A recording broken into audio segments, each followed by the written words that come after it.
ஏழாம் வீட்டில் ராகு இருந்தால் அதோட விளைவுகள் என்ன அப்படிங்கிறத பார்க்கலாம். ஏழாம் வீட்டில் ராகு இருந்தால் தோஷமா அப்படின்னு பார்த்தீங்கன்னா தோஷம்தான். திருமண வாழ்க்கையில் ஏழாம் வீட்டில் இருக்க ராகுனால பிரச்சனைகள் வருமா அப்படின்னு பார்த்தீங்கன்னா பிரச்சனைகள் கண்டிப்பாகவே இருக்கும். முதல்ல ஏழாம் வீடு அப்படின்னா எதை குறிக்கும் அப்படிங்கிறத தெரிஞ்சு.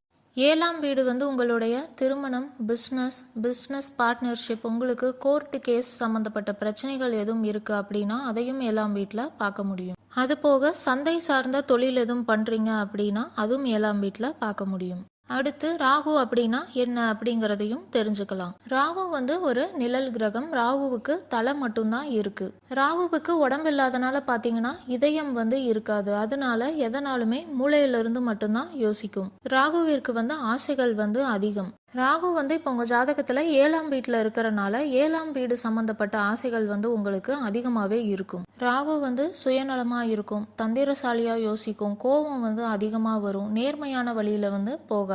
பணம், பொருள், சொத்து, வசதி இதுக்கெல்லாமே ரொம்ப ஆசைப்படுற குணம் ராகு கிட்ட இருக்கு. ராகுனால உங்க கண் முன்னாடி ஒரு மாயையை உருவாக்க முடியும். அதை நீங்க நிஜம் அப்படின்னு நம்புவீங்க. ஆனா அது நிஜமா இருக்காது. இது எல்லாமே ராகுவோட குணாதிசயங்கள். ராகு எந்த வீட்டுல இருக்கோ அந்த வீடு சம்பந்தப்பட்டு நமக்கு ஏமாற்றங்கள் ஏற்படும் அப்படிங்கிறது ஒரு விதி. இது எல்லாமே பொது பலன் தான். உங்க சுய ஜாதகத்துல அமைப்பு எப்படி இருக்கு அப்படிங்கறத பார்த்தாதான் கரெக்டா சொல்ல முடியும். உங்க ஜாதகத்துல ராகு கூட குருவோ இல்ல குருவோட பார்வையோ ராகு மேல இருக்கு அப்படின்னா உங்களுக்கு ரொம்ப தீமையான பலன்கள் இருக்காது. ஒரு அளவுக்கு நீங்க தீமையான பலன்கள்ல இருந்து காப்பாற்றப்படுவீங்க அப்படின்னு சொல்லலாம். இது பொது பலனா இருந்தாலும் உங்களுக்கு கண்டிப்பாவே பொருந்தும். பொருந்துற சதவீதம் வேறுபடும்.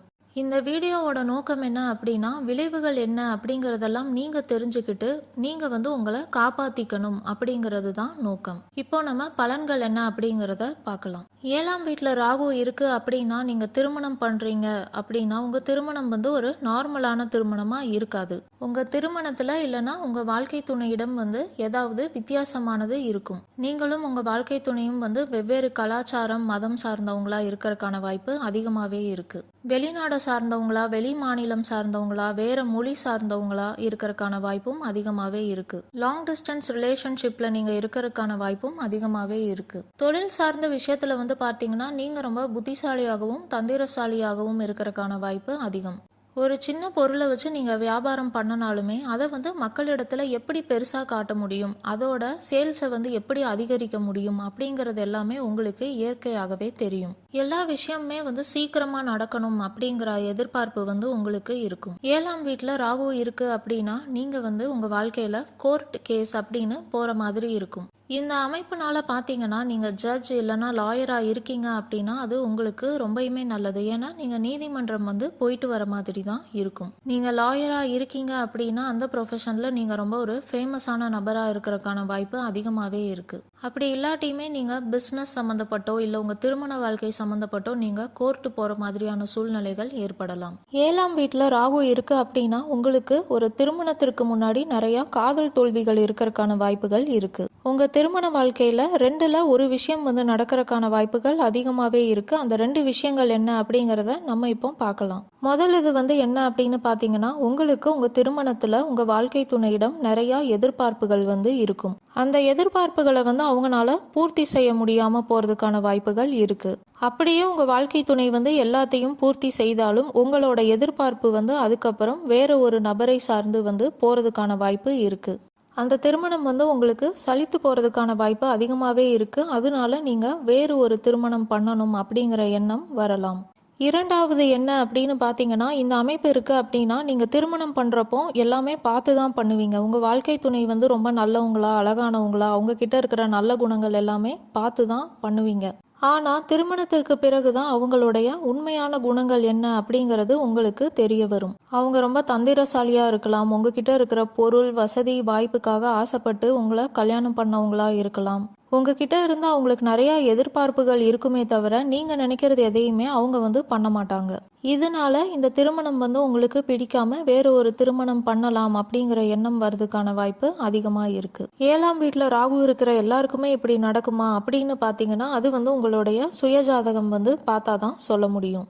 ராகு இருக்கிற ராசி நட்சத்திரம் இதை பொறுத்து பலன்கள் வந்து வேறுபடும். அதுபோக உங்கள் ஜாதகத்தில் 3ஆம் வீடும் 5ஆம் வீடும் வந்து உங்களுக்கு பலமாக இருக்கு அப்படின்னா பலன்கள் வந்து வேறுபடும்.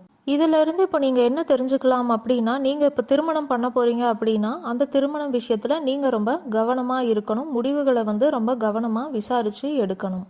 7ஆம் வீட்டில் ராகு இருக்குது அப்படின்னா அது உங்கள் பிஸ்னஸையும் வந்து குறிக்கும். இப்போ பிஸ்னஸுக்கு வந்து நீங்கள் யார் கூடயும் பார்ட்னர்ஷிப் வச்சுக்கணும்னு நினைக்கிறீங்க அப்படின்னா அதுலேயுமே நீங்கள் ரொம்ப கவனமாக இருக்கணும். உங்கள் பார்ட்னர் வந்து உங்களை ஏமாத்துறதுக்கான வாய்ப்பு அதிகமாகவே இருக்குது. ராகு வந்து சிம்மம், துலாம், மிதுனம் இந்த வீட்டிலலாம் இருந்தால் நல்ல பலன்களை வந்து நீங்கள் எதிர்பார்க்கலாம். இந்த அமைப்பு இருக்குது அப்படின்னா தொழிலில் வந்து உங்களால் நிறையா சாதிக்க முடியும். நண்பர்கள் விஷயத்துலையுமே பார்த்தீங்கன்னா உங்களுக்கு ஒரே நிலையான நண்பர்கள் வந்து இருக்க மாட்டாங்க. நட்பு வட்டாரங்கள் வந்து மாறிக்கிட்டே இருக்கிறதுக்கான வாய்ப்பு அதிகமாகவே இருக்குது. அதே மாதிரி கூட பிறந்த சகோதரன் சகோதரி உங்களுக்கும் அவங்களுக்கும் இடையிலுமே நிறையா குழப்பங்களும் எதிர்பாராத பிரச்சனைகளும் வர்றதுக்கான வாய்ப்புகள் இருக்குது. நீங்கள் வந்து சோஷியல் மீடியா, ஜேர்னலிசம் இல்லைனா மீடியா ரிலேட்டட் ப்ரொஃபஷனில் இருக்கீங்க அப்படின்னா நீங்கள் நிறையாவே சாதிக்க முடியும். பொதுவாகவே ராகு வந்து 7ஆம் வீட்டில் இருக்குது அப்படின்னா ரிலேஷன்ஷிப் சம்மந்தப்பட்டு ஃப்ரெண்ட்ஷிப், பிஸ்னஸ் டீலிங்ஸ் இதில் எல்லாமே வந்து உங்களுக்கு கர்மா இருக்குது போன பிறவியிலிருந்து அப்படின்னு அர்த்தம். அந்த கர்மாவை நிறைவு செய்கிறதுக்காக அவங்க வந்து உங்கள் வாழ்க்கையில் இந்த பிறவியில் வருவாங்க. அதனால் நீங்கள் வந்து காதல் விஷயம், திருமண விஷயம், பிஸ்னஸ் பார்ட்னர்ஷிப் விஷயம் இது எல்லாத்துலேயுமே ரொம்ப கவனமாக இருக்கிறது அவசியம். மிருகங்களுக்கு வந்து நீங்கள் எதுவும் தீமை செய்கிறீங்க அப்படின்னா ராகுனால் தண்டிக்கப்படுவீங்க. மிருகங்களுக்கு வந்து நீங்கள் நன்மைகள் செஞ்சீங்க அப்படின்னா ராகு கிட்ட இருந்து நீங்கள் நல்ல பலன்களை வந்து எதிர்பார்க்கலாம். நீங்கள் அசைவம் சாப்பிட்றத விட்டுட்டு சைவமாக மாறுறீங்க அப்படின்னா ராகுவோட தீய அமைப்பிலிருந்து கொஞ்சம் நீங்கள் தப்பிக்கலாம். இது வந்து பொது பலன் தான். இந்த வீடியோ வந்து உங்களுக்கு ஒரு கைடன்ஸாக இருக்கணும் அப்படிங்கிறதுக்காக தான் வந்து நான் பதிவு பண்ணுறேன். நீங்கள் எந்த ஒரு விஷயம் பண்ணுறதுனாலும் நிதானமாக, கவனமாக, நேர்மையாக பண்ணுறீங்க அப்படின்னா கண்டிப்பாக உங்களுக்கு தீய பலன்கள் கம்மியாக தான் இருக்கும்.